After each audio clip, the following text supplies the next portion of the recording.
Good afternoon, everyone, and welcome to our February 21st, 2024, our special City Council meeting. We will have our legislative platform workshop this afternoon.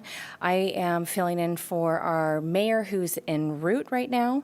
So I would like to call the meeting to order and ask our clerk to please read the roll. Thank you.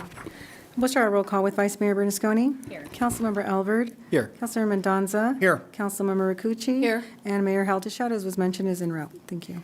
Thank you. I would like to ask our Deputy City Manager, Megan Scheid, if she would please lead us in the Pledge of Allegiance. I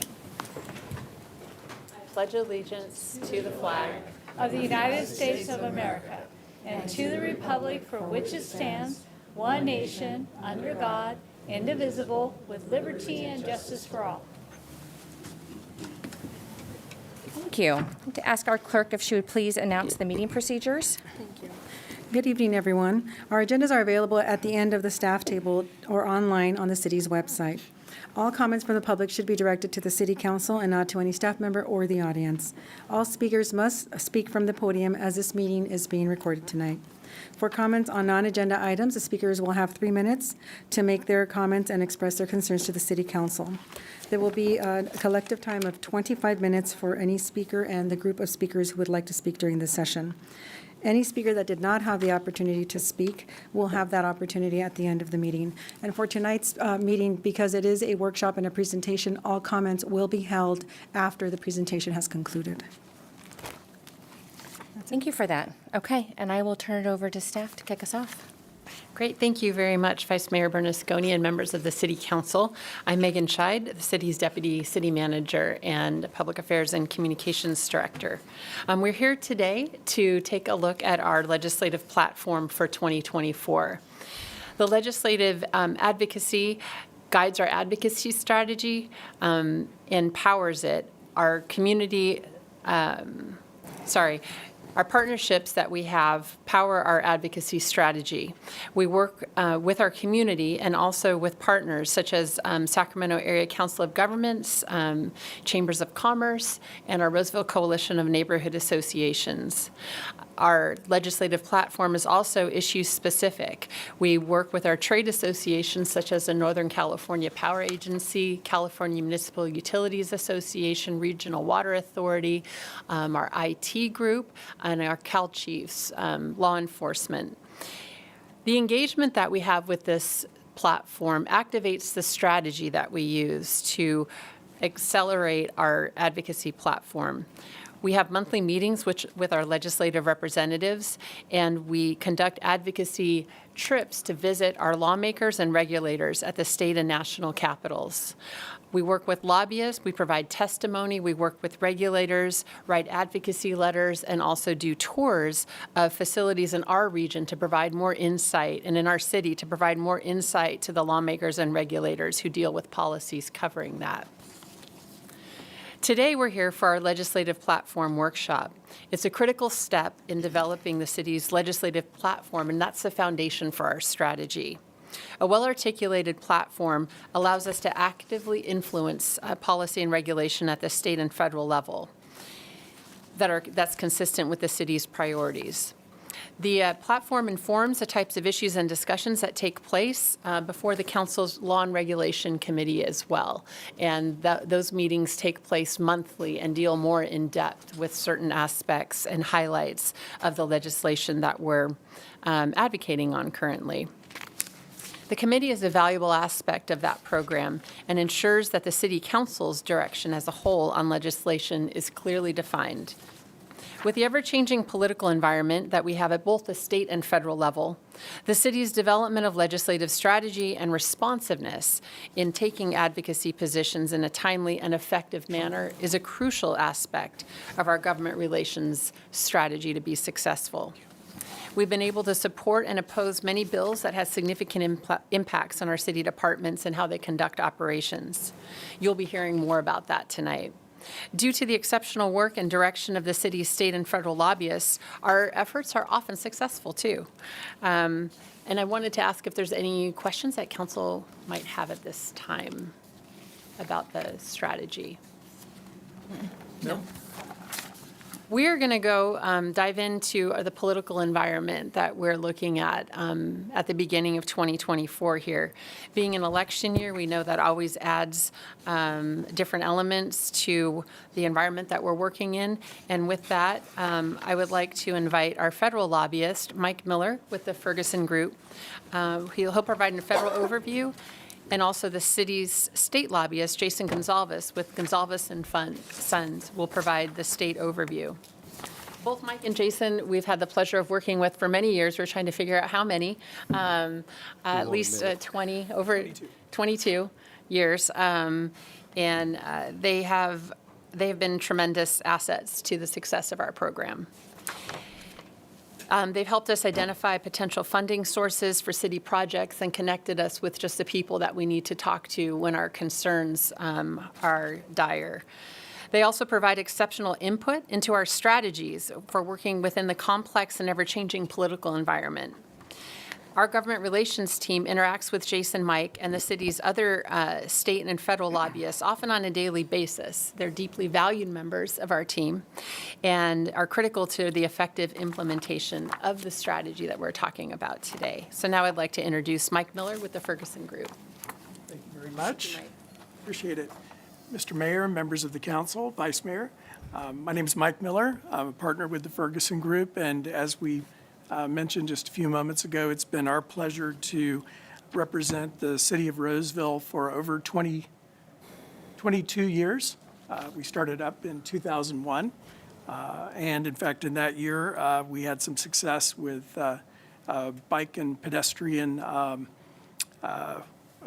pathways funding. I think that was our first win for the city, and there have been several others, including I-80 and others over the years since then. But it's been such a pleasure representing the city. Your staff is so professional. They're on top of everything. We do have excellent communications. There's never a week that goes by when we don't have significant interaction with your staff. Also, the council has been over the years and this year as well, so engaged and helpful to the efforts, leading the way to success for the city. And, we really value the team that we have working on behalf of Roseville, and it makes our job a lot easier to have success. So thank you, staff, and thank you, council, for all your great work. I'm going to be real mindful of time, and I had 4 items that I was going to discuss. I'm going to leave one off because it's not really germane to the discussion tonight.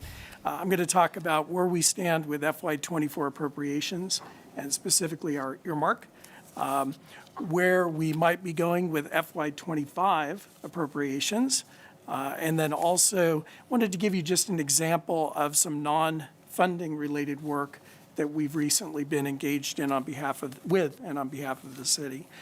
Starting off with the FY24 appropriations, you may recall last year, actually a little bit earlier, we were looking at submitting an earmark request, or several earmark requests to both your House and your Senate delegation members. One of those requests was actually carried forward. It was submitted successfully by Congressman Kiley. He requested and secured $3.2 million in the House Transportation Appropriations Bill for the Blue Oaks roadway and bridge widening project. The interesting thing is that FY24 began October 1st of 2023. It's hard to do the math these days because our fiscal years are kind of running into each other lately.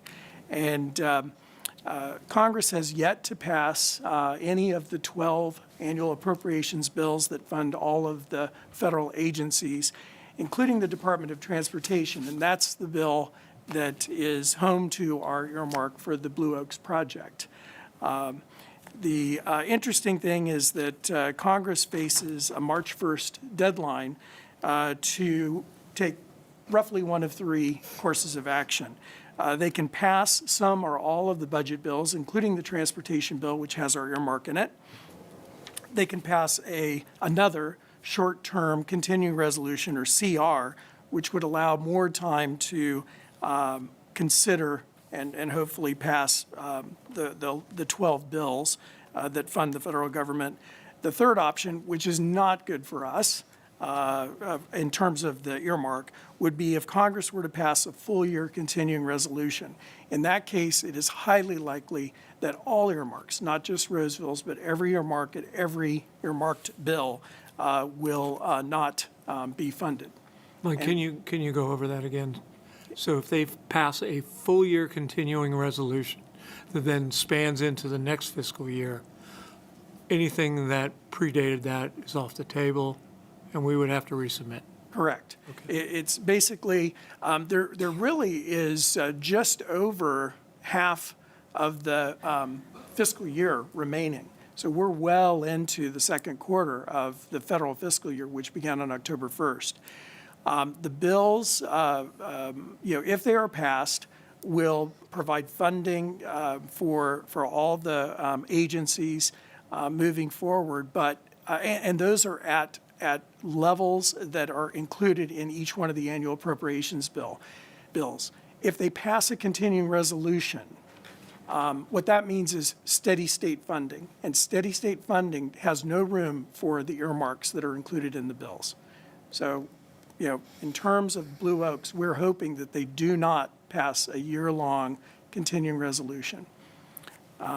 Does that address your question? Thank you very Mr. Mayor? much. Thank you. I need repetition to, So do I. So do I.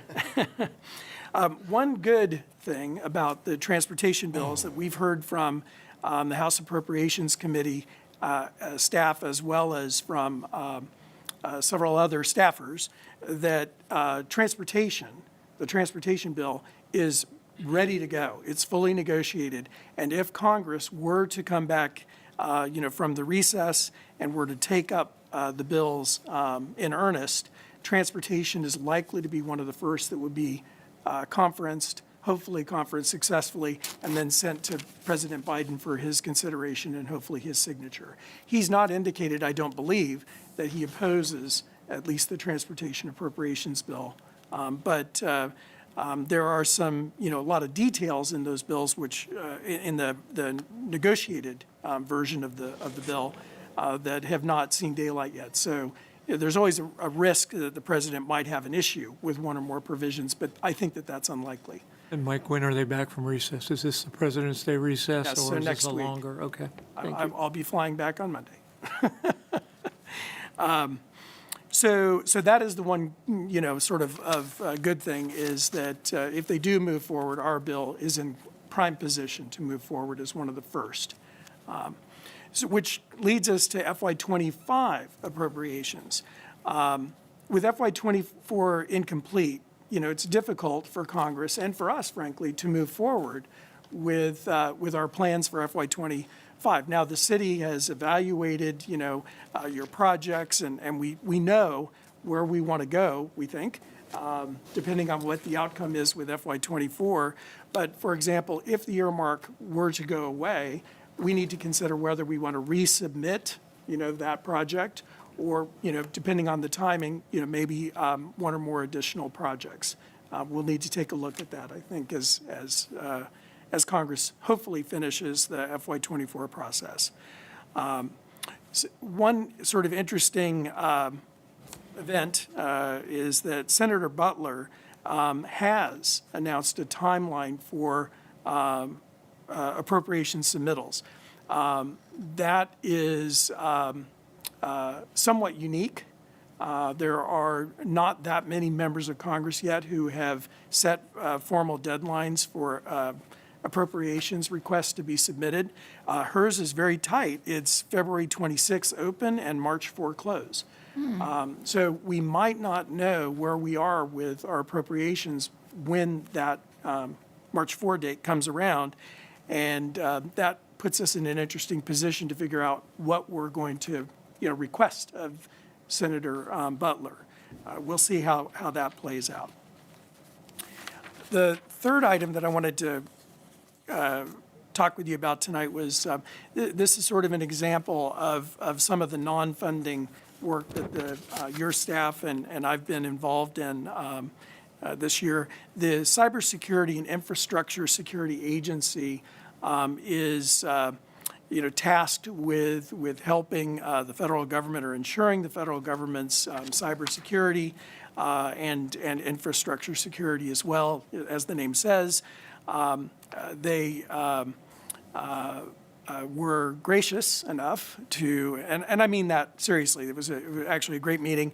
Mark and I went to CISA, and we met with CISA officials in both DC and in California. They virtually joined us. And CISA provides, amongst other services, security assessments to local governments. And they do this free of charge, which is excellent. And what they do is, on the cybersecurity side, they come in, if invited by the city, to do a security assessment for things like payment systems that the city might use, communications systems, and they also do physical security assessments as well of city buildings, grounds, and offices. And they provide recommendations, based on the assessment that they perform. They also, and this was sort of news to me, Mark probably knew this, but I did not, the CISA is also available to assess and provide mitigation recommendations to non-governmental entities as well, such as houses of worship, for example. So that's another thing that the city ought to be aware of. So right now we're exploring further the CISA services, what's all involved, and we'll keep you posted on how this opportunity plays out and whether the city decides to move forward with it. In the interest of time, I'm going to stop there and ask if there are any questions. And again, Mr. Mayor, it's our pleasure to work with you folks. It's always has been, and we certainly appreciate your interest and trust in us to represent you folks at the federal level. Councilman Albert, do you have any questions? Bernasconi? No, thank you. Councilwoman Rakucci? Mike, you were talking about cybersecurity. I missed a part of it. You said that it works with, like, city officials, but you said it also works with blank. Non-governmental entities, Like- such as houses of worship, for example. Oh, okay, I didn't hear, okay, Right. but other And that caught non-entities. me by surprise as well, actually. And they provide that assessment free of charge. Okay, thank you. Councilman Mendoza? No questions, Mayor. Thank you. Two questions. Where do water bills and resource bills, which bill is that in? Or which continuing resolution is that in? Well, if we're talking about like energy and water appropriations bill. And so commerce. it's in the same position as the transportation bill. It's the Bureau of Reclamation, the Corps of Engineers Right. are funded under the Energy and Water Appropriations Bill, which is one of the 12. One thing that's a little bit confusing on even years typically is that in addition to doing the annual appropriations bill, Congress, and they've done it again this year, take up the Water Resources Development Act, or WRDA bill. And that is currently also moving in Congress, and I believe that the city probably also has some interest in that bill as well. Yeah. So PCWA. that bill is likely to have, they've already had some hearings, they're likely to have continued hearings. We'll probably see a draft bill or even a bill introduced or several bills introduced soon. And if history is our guide, typically in an election year, that bill is actually passed in a lame duck session after the election. But anything can happen in this Because we have a strange year. couple of, with PCWA, we've got a request in, and then at our Barton Road facility, we have a request in for that as well. So you mentioned Senator Butler. What's Senator Padilla's schedule for FY '25 for taking? Great question. They've not announced a schedule yet, as far as I know. That could change, any time. And your staff and we are monitoring that. Sometimes they reach out directly to the city. We're usually on those emails as well, but no schedule as of yet that we're aware of. Last question. How do you triage your emails? I mean, you must get thousands. both of you, so thank you very much. That was a rhetorical question. I start at 4:30. Yeah, and end at 3:59, 23 hours It's later. only 5 minutes away, Mike. That's right. Okay, back to you. Great. And next we have Jason Gonzalez from the Gonzalez Group. Thank you, Megan, and good evening or good afternoon, Honorable Mayor, members of the council. It's a pleasure to be back before you. I was reluctant to think about timelines because we actually started in the year 2000, back during the sales tax sharing days, representing your city. I don't know how or why shifting your sales tax got your attention, but we had a lot of fun during that period of time, and only to be followed up with redevelopment and other, I guess, war stories along the way. But it's been a privilege and honor to represent your city, and one that we've shared in a number of successes with the leadership of the mayor, the council, and your management team that keeps us, keeps providing us the direction that enables us to be successful. Just very briefly, because we're at the start of the 2024 session, but I think looking back at 2023 will give us some indication of what we're up against, just coupled with an election year now. Last year, the state legislature introduced 2,663 bills. Of that, 1,046 were sent to the governor. He signed 890 and vetoed 156. I mean, it just becomes dizzying to hear the numbers. Well, they convened the 2024 session on January 3rd, and this past Friday was the deadline to introduce bills. The legislature did not disappoint, although they didn't hit the 2,600 mark, they came close. It was 2,124 bills. And that creates quite a pressure cooker because this year, we're in the second year of a two-year session.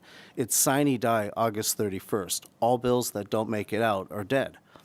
Well, with February 16th being the deadline to introduce, constitutionally, you have to have the bills in print for 30 days. So most bills don't become eligible until middle of March. And then the end of March is spring recess. So you're really looking at April, May, June for hearings. They're gone the month of July and back for a final month in August. 4 months of legislative session to vet 2,000 plus pieces of all very much needed legislation. As we're starting to peruse through and get a handle on the 2,100 that were introduced last Friday, I think it's worth noting the issues we've seen in the prior legislative session, housing, homelessness. Unfortunately, those two issues, they're bundled together, but the unfortunate part is we're seeing an increasing trend of efforts to circumvent your local land use authority, and the one-size-fits-all, I think we all know, doesn't work. And when you have one size starting with the size of San Francisco as the template, it surely doesn't work. So we'll continue to see an ongoing trend of housing and homelessness bills for, obvious policy reasons, but also, again, the local land use is something I anticipate we'll be pushing back to protect. Public safety, it's been a rough policy area for local governments in the prior years, including last year, although we did start to see the pendulum swing back towards law and order, rightfully so.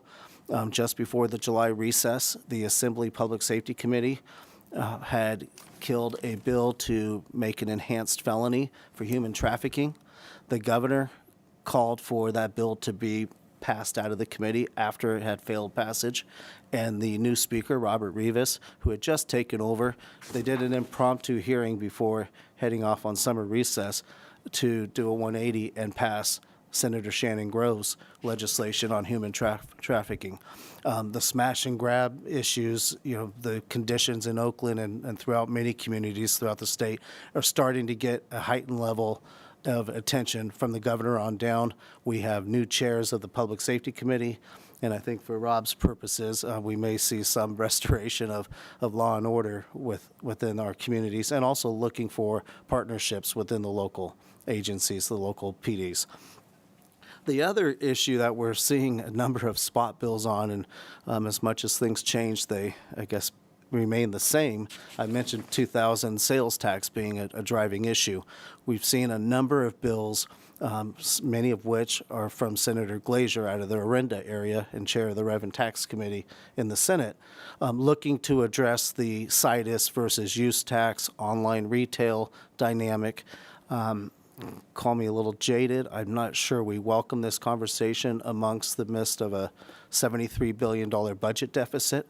I think if we were going to talk about shifting revenues around and from county pool to situs, now probably is not the best economic time for the state to get involved in the Bradley Burns sales tax. I mean, once it becomes their money, history shows us it's tough for us to get it back. So we're obviously going to stay vigilant in our protection of your local Bradley Burns.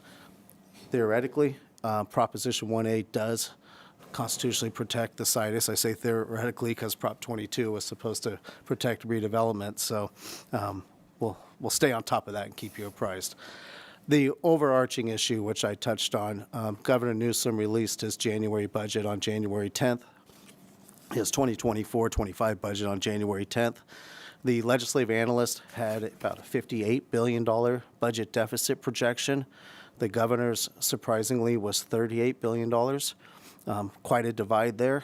The numbers for January so far are trending more towards the legislative analyst and even further past. The LAO revised their estimate yesterday to say it's grown to $73 billion. A billion here, a billion there, it starts to sound like real money. To put that in context, Pete Wilson's last budget in 1998 for the entire state of California was $68 billion. Our deficit has ballooned to what exceeds what we used to run. I guess that was a lifetime ago, 25 years ago, the entire state. And the budget's nearing $300 billion. That's the projected budget. All that said, it's likely to be a multi-year budget deficit. Some of it's carrying over from the budget they adopted last year. One-time programs, the pooled money investment board. There's going to be a lot of creativity this governor and Department of Finance will have to try to get close to a balanced budget. I mean, the divide of $73 billion is quite daunting. We have a new speaker in the Assembly, relatively new. He took over in July of last year, Assemblymember Robert Rivas out of the Salinas area. He waited until after session, so in November, December, he started making new policy committee chairs and leadership changes. And then on February 5th, Senator Mike McGuire out of the Healdsburg, well, he's Healdsburg to the Oregon border. It's one of the largest districts of the 40 in the Senate. Senator McGuire took over as the president pro tem of the Senate. He, too, has started making leadership changes and committee assignments, and we're seeing we'll see new members chairing committees and new membership. And to the benefit of, for example, Assemblymember Patterson is vice chair of the Housing Committee, and Senator Nilo has always been a leader on budget negotiations, so you have some potentially strong partners in those discussions. For Senator McGuire, he only has 2 years left in the Senate versus the Speaker has 6. And it's the first time we've seen since 1997 a pro tem and a Speaker from the North. So it will become kind of interesting how that North-South balance works out politically. And just wrapping up, speaking of politically, it's not lost on anyone, 2024 is an election year, and I'm glad Mike dropped the presidential election as his fourth item. But all that said, there's 120 members in the legislature, 80 in the Senate, 80 in the Assembly, 40 in the Senate. All 80 Assembly members are up this year, and 20 of the 40 senators are up for election or new races. Of those 100 seats, 35 will be new members because either members are running for Congress, terming out, choosing not to seek re-election. We'll have 35 new members, but coupled with 37 new members from November 2022. So we'll have 72 of the 120 members of the legislature after November having served 2 years or less. Obviously makes our work's cut out for us to, advise them on policies, tell them the Roseville story, who you are, beyond your own legislators. I would compliment your management team, the mayor, the council at your direction, but your management team has provided invaluable input on a number of issues from the governor's office on down. And this program and your staff has been a leader amongst our advocacy efforts in Sacramento. So with that, again, I'm happy to answer any questions. We'll have a few new members, and the only question I probably don't want to answer is where we're going to find $73 billion. But with that, again, I thank you for the time. Councilwoman Rakucci, any questions? And no, not at this time. Thank you. Councilmember Mendoza, No, thank you. Vice Mayor Bernasconi, Thank you, appreciate it. Councilman Albert. Just had an issue with a comment about 2,100 all-needed legislation. I don't know if that was a true statement, but I got hope you caught I the got the gist. gist of what you meant. My only question is, are you issued track shoes as lobbyists? 'Cause it's going to take a lot to keep up with all of this, right? It takes quite a bit, and it's a new dynamic post-COVID. I mean, we're still operating under a hybrid as far as the governor's office. I would say 80% of the meetings are still being done virtually. Members of the legislature, it's just a new dynamic, and part of that dynamic is the governor and legislature moved into the swing space while they're tearing down the annex. So off of N Street, it's another block away. To the question of track shoes, you could have a hearing in the swing space and then have to get back to the original side of the Capitol where they're still conducting hearings, oftentimes within minutes to spare. So I look forward to, I guess, the increased exercise. Oh, yeah, I want to, indulge me for a second. There's some interesting austerity plans that the governor has, right? A ban on travel. You want to, it's up to you if you want to weigh in on it. I just, as a occasional fan, occasional spectator of that stuff, I want to. You Is there know, anything, as a lobbyist, I guess I can say bans are one thing and visiting your family is another. Thank you very much. There you go. All right, thanks both of you for your work and with our highly regarded professional staff. Megan, I think we now go to Mark to review the legislative platform Yep, changes. you're right, Mayor. And as a precursor to that, we're going to highlight some of the outcomes of the government relations team advocacy efforts this past year. I'm happy to recognize members of our government relations advocacy team. You're going to be hearing from Noel Maddock from Environmental Utilities and also Amber Blix from Electric. But we have Rob Becerra, who does public safety, Jason Tchaikovsky, who does transportation. A lot of faces here who do a lot of good work and meet with us on a regular basis to make sure our interests are advanced and heard. And with that, I would like to hand over the presentation to Mark Walensky, who reads 2,000 pieces of state legislation as part of his job here. He should get some And hazardous duty footnotes. pay. Does he read the footnotes? And he'll cover these items. Thank you, Megan. And before I go into the advocacy achievements, I also wanted to point out another member of the team, the newest member of the team that's been with us for about a year and a half now, Sarah Thornton from Environmental Utilities, who is a former staff member to now Congressman Kiley. So just wanted to. Who's this? I didn't recognize that last name. And so, moving forward, so the following will provide a brief overview of the diversity of the types of issues that are of importance to the city departments and highlight some of the achievements of the government relations team advocacy efforts. I'd also like to note that these efforts were effectively supported by the state and federal lobbyist team. The first three bills are from Environmental Utilities, and they provide an example of supporting and getting a bill successfully signed into law, opposing a bill and getting it vetoed, and then working through the legislative process to make a bad bill workable for the city. Senate Bill 659 requires the Department of Water Resources and the State Water Resources Control Board to recommend and develop groundwater recharge opportunities to recharge the state's groundwater basins as part of the 2028 California Water Plan update. Roseville supported this bill, which is now law, as staff believes that this will be helpful for the development of the Sacramento Regional Water Bank. Assembly Bill 249 would have required community water systems to test for lead in the potable water system of a Title I school site before January 1st, 2027. While staff acknowledges the intent of this bill, Roseville complies with all state and federal lead and copper laws and regulations, including testing at daycare and school sites. Staff, alongside the water industry, successfully advocated for the governor's veto on this legislation. And then Assembly Bill 1572 prohibits the use of potable water to irrigate non-functional turf on commercial, industrial, and institutional properties beginning in 2027.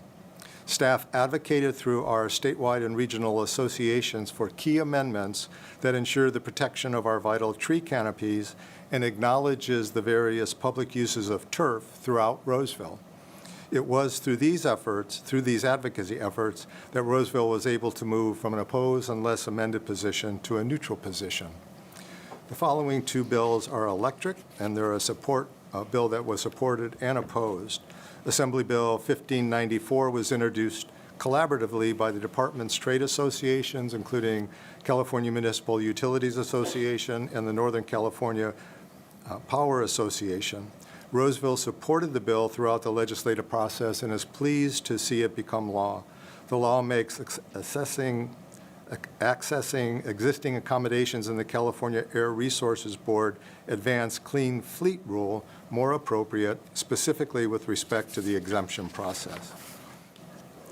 Senate Bill 308, the Electric Department opposed this bill and is pleased that this bill did not pass in 2023.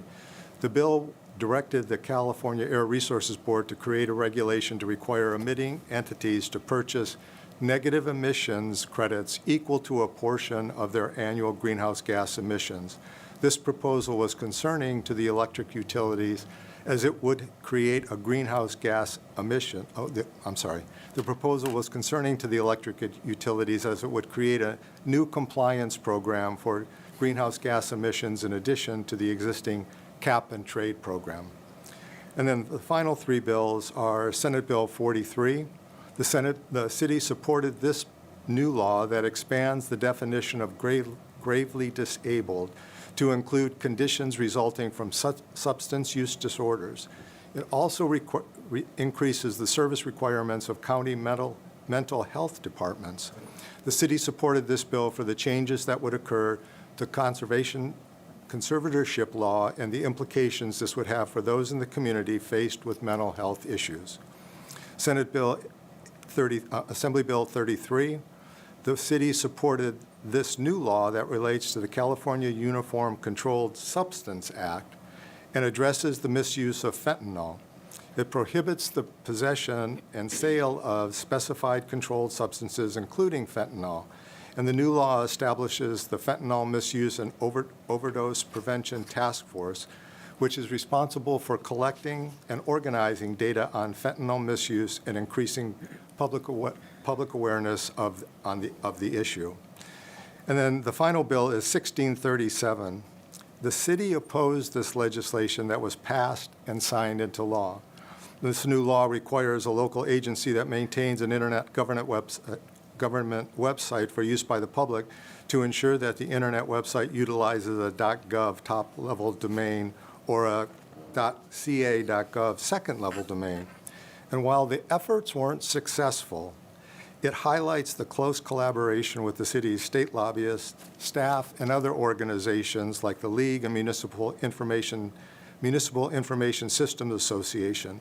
These efforts illustrate the dynamic network at play in the city's advocacy program, as well as the strong support and engagement of city departments in the advocacy process.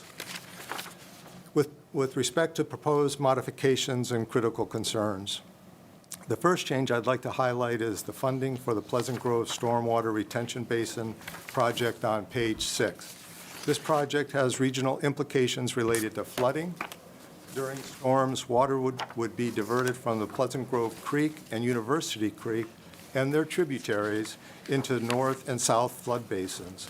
Stormwater would be retained in these two basins until downstream flooding subsides. Stored water would then be discharged into Pleasant Grove Creek. This is a $24 million project and there currently is a $10 million funding gap to build the project.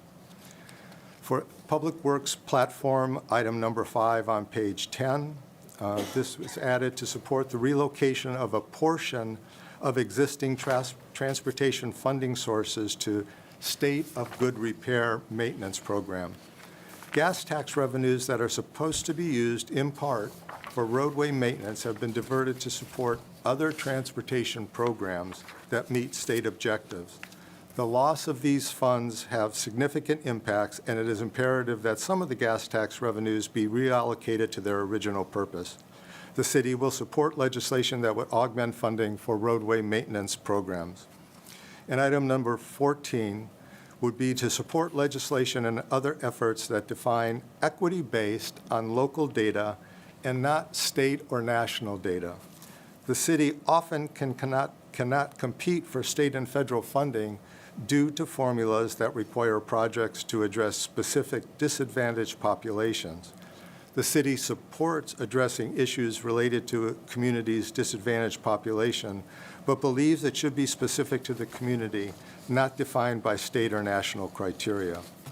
And then with respect to federal funding for transit on page 25, the Federal Transportation Administration, or FTA, grants require approval from the State Department of Labor that recently determined that California's Public Employees Pension Reform Act of 2023 restricts agencies from bargaining in good faith with transit employees. As a result, FTA would withhold grant funds from Roseville's Transit and other California transit agencies. This could impact over $15 million in FTA funding program for Roseville Transit. There is currently a court-ordered stay in place preventing the withholding of any federal funds. However, if this stay is lifted, the city's funding would be in jeopardy. And then finally, with federal funding for active transportation and streets, the Federal Highway Administration, or FHWA, and Caltrans recently demanded changes to the Congestion Mitigation and Air Quality, or CMAQ, and Regional Surface Transportation Block Grant Program funding process. Previously, CMAQ and the Regional Surface Transportation Block Grant Program were passed through to Placer County Transportation Planning Agency and distributed to local agencies by formula. CMAQ funding averaged $1.3 million annually, and the Regional Surface Transportation Block Grant Program averages $1.5 million annually and is one of the most flexible federal transportation funding programs. Roseville did not support the demand because we lost local control and are now required to participate in the Sacramento Area Council of Governments competitive funding program. Staff will continue efforts to collaborate with the Sacramento Area Council of Governments regarding parameters currently being developed pertaining to the competitive distribution of that funding, including advocating for the use of the Regional Surface Transportation Block Grant Program for State of Good Repair projects, for which it is eligible and has historically been used in Roseville. And at this time, I'd like to invite Noel Maddock, the Utility Government Relations Administrator, and Amber Blix, the Electric Utility Government Relations Administrator, to provide an overview of some of the proposed changes for environmental utilities and the electric department. Good afternoon, Mayor and council members. Noel Maddock with the Environmental Utilities Department. Our department oversees the delivery of cost-effective, safe drinking water from both surface and groundwater resources, wastewater service, recycled water service, and solid waste and stormwater services as well. Our first suggested change appears on page 6 under the state and federal funding requests. Under item 1, we have suggested the inclusion of operational technologies as something that Roseville should be seeking external funding support from both the state and federal governments. You will see similar modifications that have been incorporated throughout the platform. Then on page 18, we are suggesting to replace the language in item 13 with that from item 14. Last year, there were a number of bills introduced that would have fundamentally changed the water rights system in California. And while Roseville does not have our own water rights, we do partner with others like Placer County Water Agency to provide a resilient water future for Roseville. Roseville works closely with our partners and trade associations to address illegal water diversions while maintaining California's water rights system. So when I was reviewing the final platform, I had noticed that 13 and 14 were very similar, and staff prefers the language in 13. So when you approve it, if you could direct staff to replace the language in 13 with 14 and get rid of 14. That was really complicated, and I really apologize for that one. How does it We sound? just, can we just stop right there so we make sure? Sure. So Let you're me- asking us to delete, oppose efforts to upend the water rights system Yes, I am. and put it in a positive way, support efforts to address Support illegal efforts to address illegal water diversions without upending California's water system. Line should be through 13 and 11, basically. So which is more aligned with voluntary agreements? Or is that further up here? It's not the same way. This isn't dealing, that water rights. specific one isn't dealing with the water rights. That isn't dealing with the VAs. This is strictly dealing with the water rights issues that have been popping up. This one. Okay, as long as it's broad enough for you to do what you need to do. I believe we have the space. So thank you. I really appreciate that. Now, the next two additions to EU's platform appear on page 19. The first being item 8 under the drought and water use efficiency section. Roseville has been at the forefront of adopting innovative technologies where it makes sense. For example, our energy recovery project at the Pleasant Grove wastewater treatment plant or our leak detection program. This item will allow us to advocate for funding to help us in delivering innovative solutions that are cost-effective for our customers and will help us to meet state mandates. The second item on page 19 is item 6 under the biosolids, recycled water and energy section. As the state and federal government enact sweeping environmental goals, we will need to employ an all-of-the-above approach to the highest and best uses. Recent guidance from the federal government and state limit access for projects like our energy recovery project.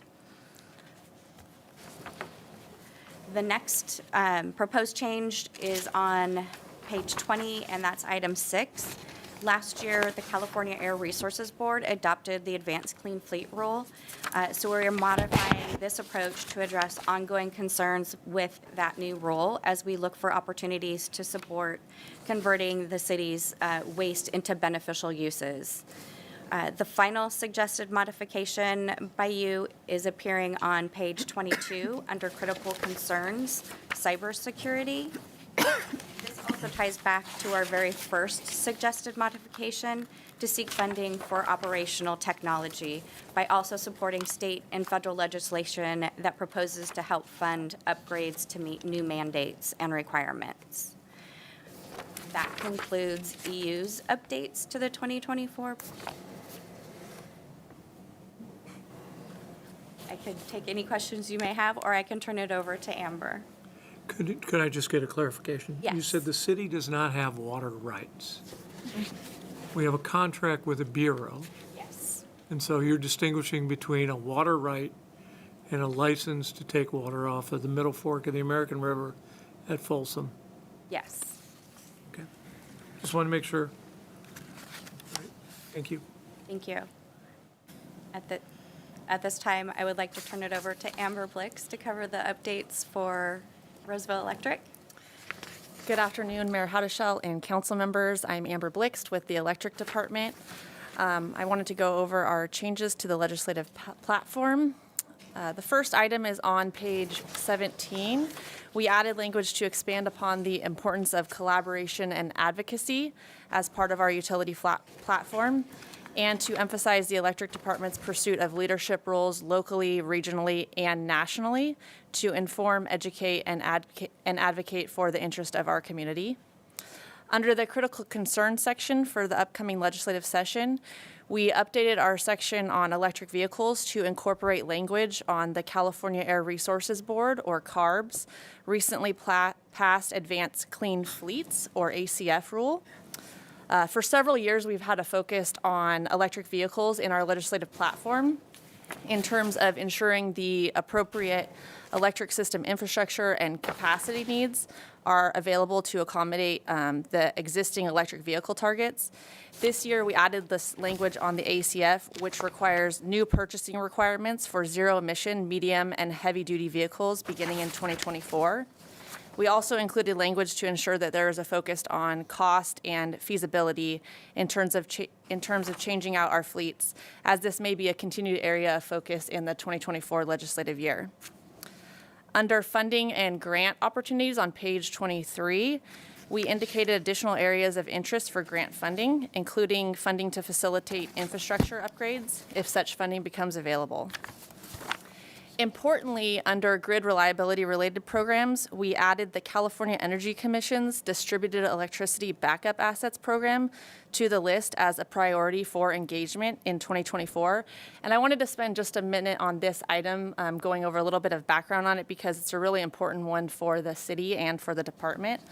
On December 6, 2023, the Roseville City Council approved a resolution allowing Roseville Electric to apply for a grant funding opportunity as part of the Energy Commission's Distributed Electricity Backup Assets Program, otherwise known as DEBA. The DEBA program is seeking efficiency upgrades and capacity additions to existing bulk grid power generators in California to support the state's electric grid during extreme events. As part of the DEBA grant funding opportunity, Roseville proposed upgrades to be made at the State Power Augmentation Project site. That's the units that are currently owned by DWR that are located in Roseville and operated by Roseville and dispatched by the California Independent System Operator when needed for extreme events. If we are accepted into the DEBA program, Roseville would begin executing agreements to upgrade certain equipment on the generating units, and we would commit to schedule these units during defined grid emergencies for a 5-year term and receive up to $1.5 million in grant funding to support the efficiency upgrades. Contractually, it's anticipated that Roseville could take ownership of both generating units by the end of 2024 if approved in the DEBA program. Otherwise, the path to ownership would be in the 2026 to 2027 timeframe. So this grant funding opportunity was released in December of 2023 with a February 20th, 2024 submittal deadline. The electric department staff worked collaboratively to put together an application that was actually just recently submitted to the CEC last week. The project team consisted of experts from across the utility and the city, including government relations, legal, engineering, power generation, finance, power supply, and compliance. And this was a highly collaborative effort to get this grant submitted. Accepted applicants are expected to be announced in the mid-March timeframe, so we will keep the council updated on these efforts as we move through the process. And then finally, the last item that was updated as part of our legislative platform was the section on supply chain disruptions, and that was to reflect our current advocacy strategy, which supports enhancing the domestic supply chain for the manufacture of electric grid components, while supporting measures that would halt or delay implementation of measures like the Department of Energy's proposed efficiency standards for distribution transformers. And now I would like to pass it back to Mark for his closing remarks. Thank you, Amber. As the new year unfolds, the government relations team will remain focused on implementing the legislative advocacy strategy and will continue to communicate the city's advocacy positions with the city's state and federal elected representatives, and with our regional, state, and national coalition partners to ensure that the priorities defined in the platform are supported effectively.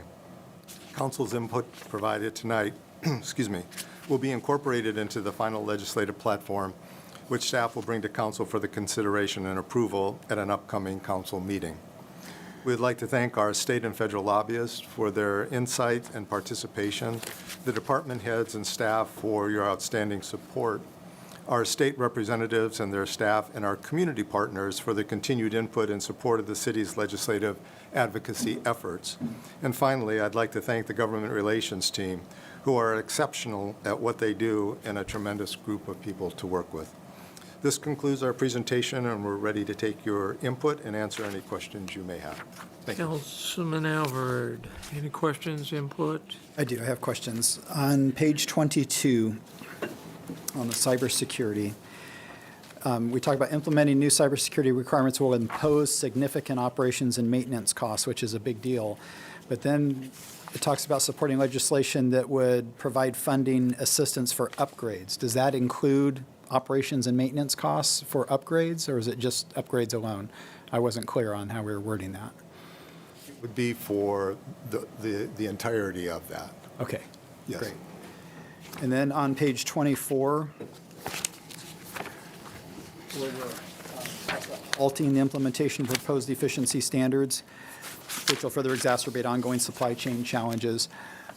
I'm just concerned that I believe we're not opposed to efficiency standards, it's just because of the supply chain issue. But the way it's worded, I think somebody could pick and say Roseville's against efficiency standards. I was just concerned when I read that, or are we against efficiency standards? Yeah, I would distinguish this as different from just broader energy efficiency standards. This is more for specific to distribution transformers. And so the change out that the Department of Energy is requiring is a significant change that will require retooling of manufacturing facilities. So it's been a really, it's been a long-term concern of ours just in terms of making sure that we have enough supply to meet the demands of the city's growing needs. And so I would think of it more of specific to distribution transformers solely, but not, definitely not encompassing a broader energy efficiency goals or targets more broadly in the electric sector, if that makes sense. So we are, we would like to halt the implementation of these efficiency standards until the supply chain can be improved or something like that. I worry, again, I don't want to be the city that's opposed to efficiency standards, which it reads to me. Isn't this a code change? I mean, are these code changes that require a different construction, configuration of the transformer versus Yes, it's efficiency standards? Yeah, the efficiency standards basically change out the type of steel that's going to be used in the distribution transformers. But I think to your point, we've been supporting legislation that kind of delays a lot of the implementation or has energy efficiency standards that aren't as strict. So it could potentially improve them, but not to the mandated levels that we're looking at now through the Department of Energy's rules. But yes, our main concern is the supply chain concerns for distribution transformers. Which I do agree with. I think that's a huge issue, and we don't want to stop the supply chain issues. We're all very aware of what that does to our progress.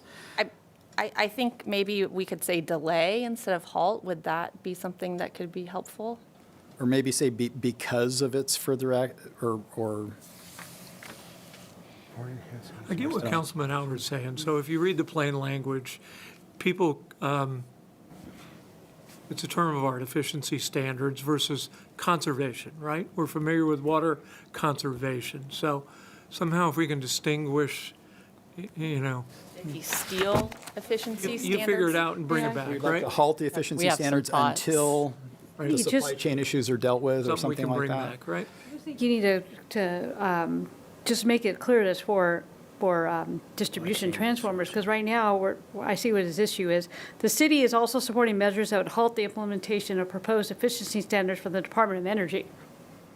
And that's just generically, it doesn't say to what, Okay. which will further exacerbate ongoing supply chains. So you could just say from the Department of Energy specifically for distribution transformers? I don't think we need to wordsmith it now, but I think the intent is there and they can it can be brought back, right? Bring it back at a future meeting. When we bring it back for council's final approval, in the staff report, we'll call out where we've made the changes to ensure that it meets what you're wanting us to address. Yeah, again, and my intent is just the supply chain issue. So, thank you. That's all I have. Okay, thank you. Vice Mayor Bernasconi. Just two things to share.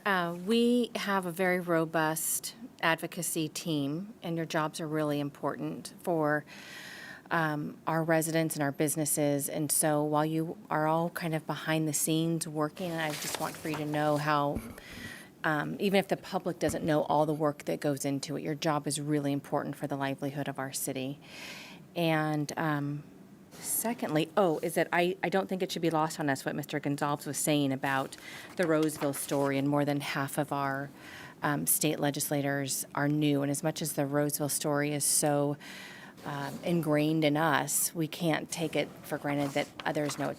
To the new ones that have been serving for less than a couple years, we're just like any other city to them. And so, and we're not. We know that we're not. So I just appreciate you educating all the members about what it is that we do. And so thank you for bringing that up. I think that's really important.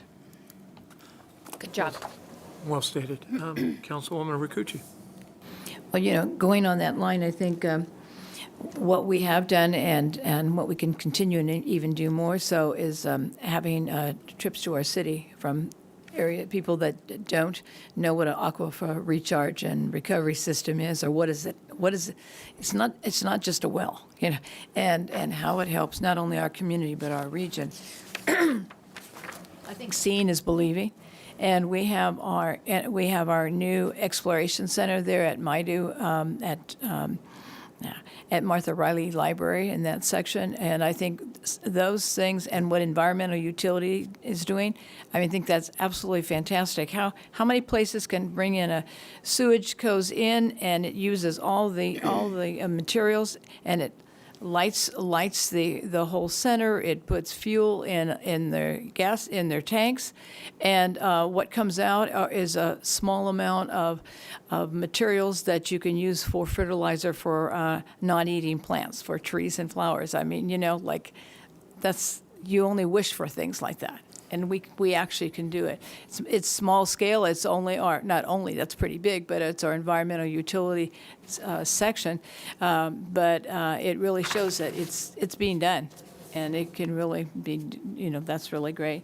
Just another thing, I think the comments you made, it was on Mark, what you said, I even lost my place and found another spot. We're talking about substance and opioid abuse, and a lot of it's on fentanyl, and trying to make sure that we're working with people who've been in the addiction. And I'm just looking maybe in the future of and I think we've done in Placer County when there's been the sellers and, the next step up that get these people that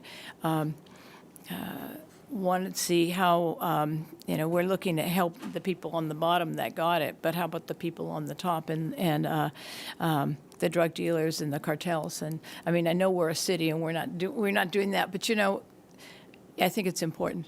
I think that's what we have to steadily say, that we'll help our people, we'll help the kids, we'll help. You saw what happened in Lake Tahoe, and people died with fentanyl. It shouldn't be that way, and we need to help address the top of the chain that needs to be stopped. We're small, but we can do something. Councilmember Mendoza. There's not much more that can be said that hasn't already been said, but I do want to say thank you. We do have an amazing team, and I recognize that. I think everybody on this council recognizes how amazing our team is here. I know Vice Mayor Bernasconi and I sit on the Law and Regulatory Committee, and we get the monthly updates, and it never fails to surprise me, what our government does at the state level and at the federal level, and the advocacy efforts that we have in place, and what goes on behind the scenes. And it's extremely important. So I just want to echo what's already been said, and thank you for all your efforts, and thank you to our state and federal lobbyists as well for all the work that you do. Yeah, I want to echo everything that the council has said in appreciation. If you look at the third bullet on page 5 of our legislative platform, strategies for effective platform implementation. City staff participates in stakeholders, organizations. I won't read them, but I know that our staff is highly regarded in those conversations, and not only represents our interests, but represents interests of cities in our county who don't have this resource. And so incredibly value added, and I agree with all the statements that have been made before. On page 10, was yours. So under 14, under the Public Works platform, support legislation and other efforts that define equity based on local data, and I'm going to focus on local data and not state or national data. There are two conversations on equity going on, one that's going on at SACOG and one that's going on in Placer County Transportation Planning Agency, and they're very different. So what's local? So Let me just express my preference. the local comment being articulated here is to say that the demographics and the criteria that are being used are Roseville specific. Okay. Thank you. Roseville specific, okay. Let me see if I had any other things. That's it. Unless there are other comments from the council, we'll open it up for, did we already open it up for public comment? No. I think we do. I think we need public comment. Seeing none, we'll close public comment, and the city manager or city attorney, if they have anything on this item. Oh, wait, so now you have another public comment period. We put the general public comment period at the end. Oh, I thought that's what I just did. No, you did it on the specific item. Okay. That was with the agenda item. All right. Yeah. Anybody want to talk about anything else? Okay. Any second round of public comments on non-agenda items? Not on this item. Okay. Did we check that? Okay, great. Unless there's anything for the city manager or city attorney at this time? No, I'd just like to echo the mayor and the council's comments. This is a long, heavy lift, and you guys worked very hard in putting this platform together, so thank you for your work. Absolutely. And then this is for the next meeting, right? Okay. All right, if there's nothing else, then the action out of this is you'll take the comments, you'll incorporate it in, you'll bring it back at a future council meeting, which I suspect isn't going to be too far from now, right? Correct. Since everybody's getting fitted for tennis shoes, right? Right. If there's nothing else, we stand adjourned until our city council meeting at 6 o'clock. 6 o'clock.